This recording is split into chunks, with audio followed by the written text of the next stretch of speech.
الحمد لله ثناء لله والصلاة والسلام على رسول الله وعلى آله وأصحابه وموالاه. السلام عليكم ورحمة الله وبركاته. ومسجد بركة إن شاء الله يجمع بركة ولن يروا بضن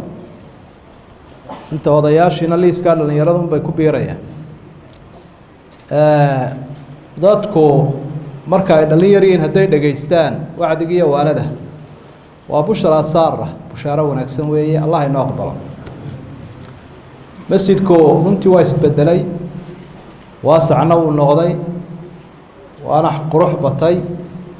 marka wuxuuna ku talin lahaa waana idinku yar yahay in tabaruciisa kordhisaan hadii dusha loo kacayo iyo hadii hareeraha loo kacayaba sidoo kale markuu jamac badan yahay jaaniskiisu uu badan yahay marka inaan la ilaawin cid gaarana lagu haleynee waa amaana ummad oo dhan hortaale fursada halaga faa'iideysto. masjidku ka jamac badan yahay ajrigiisuna uu ka badanaya cid maal gashata waa sida suuqa adduunyada lagu iibinayo kale meesha customer badan iyo macmiil badan iyo dakhli badan leh ajrigeedu uu ka badan yahay meesha kale. marka taasaan aad u baraarujin lahaa ugu horeyn inta kadib wax yar waxaan ka oran lahaa sharaxa xadiidka saxiixa ee uu nabigu sallallahu alayhi wasallam inama al-a'malu bil khawatim amal oo dhan waxa laga eegayaa khaatumada Allah inoo hagaajiyo maadaama aynu marayna bisha khitaamkeeda iyo gabagabadeeda si waqtiga aynu uga faa'iideysano xadiidta soo dariishanaya macnahan ka raaci lafdiga akhrintiisu waqti buu qaadan waana laga yaabaa meelaha qaarkood in aan la sixi karin ama la qaldi karo. الرواية بالمعنى أنا ويكون بنانتها حديثك قرآن كان يكون بنانين إن تلاحظوا إلهي سيدا سورة هذه والله في آخرين لكن حديثك اللغة العربية هي لغوين كلام على المعنى والقادم كراه والنقل بالمعنى يجيز الأكثر فلماذا أنتوا ضبطنا الرواية بالمعنى وفصحيا. رسولك صلى الله عليه وسلم سقوا مدة وعي قلنا أيا وحول قفك بني آدم كاهي لا يعمل بعمل أهل النار حتى ما يكون بينه وبينها إلا ذراع أو باع. قفكو وعلى جاب أنتوا يفكت شو إنه ضدك أهل النار كان شقدوا ذا الصمايو عمل حن صمايو سقي النار تبا وحول حين يوحير فيسبق له الكتاب فيعمل بعمل أهل الجنة فيدخلها. إلهي هراوح وقصي قرية إنه نقضى قفها الجنة وليجيبوا عاصي صاحا كدبنا كيريد مركي أي سورة واتوب وح خير للسبعين يا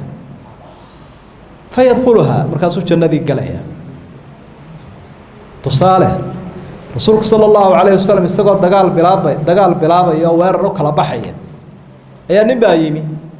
مركز حرميان إسلاما oo aan dagaalama kadib baan islaama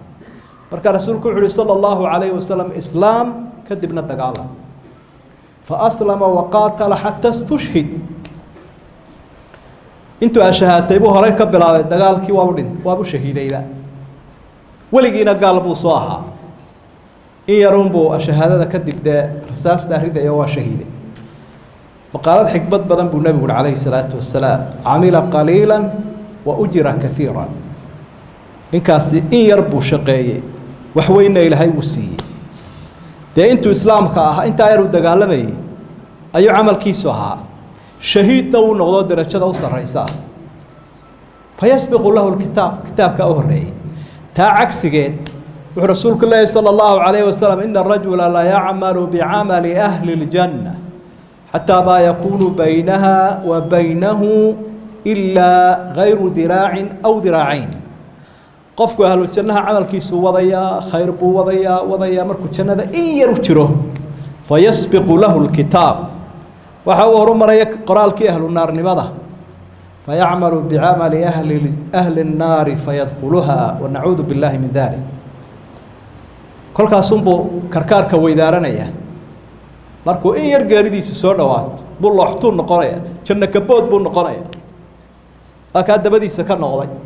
fansalakha minha siduu ku ilaahay wiiro kale amalkii ahlu naar ku sameeynaya dhinac xun buu ka caya war wadaadkii maxaa waalay war xaajigii maxaa waalay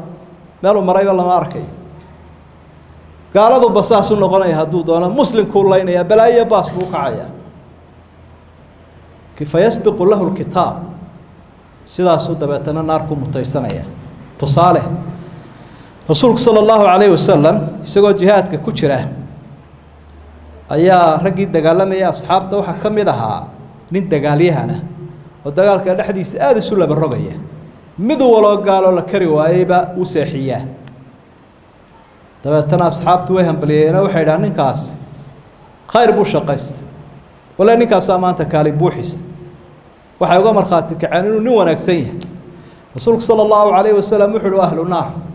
hada waa mujaahid dagaalamaya oo safkii nabiga ku jira sallallahu alayhi wasallam wa ahlu naar wa ahlu naar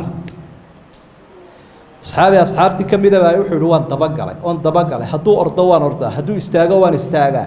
haduu dhukusu dhafays kala waan galaa shaqadaydu waa ninkaas daraasad baan wadaa balse aan wajiib keeno markii dambe uu dhaawacmay uu xijin waayay dhaawici seeftu halkaa iska saaray laabta horu ugu booday faqatala nafsahu markaasuu naftiisii dilay qofkuna haduu naftiisa dilay ilaahay wuxuu leeyahay waad igu soo degdegto horaad u soo fadhiisatay hoo naarta intaasay isu jirtaa idan kolka arintu halkaa marayso waxa muhiima dhowr arrimood inaynu ilaahay barino subxaanahu wa tacaala inuu khaatumada inoo hagaajiyo khaatumada Allah inoo hagaajiyo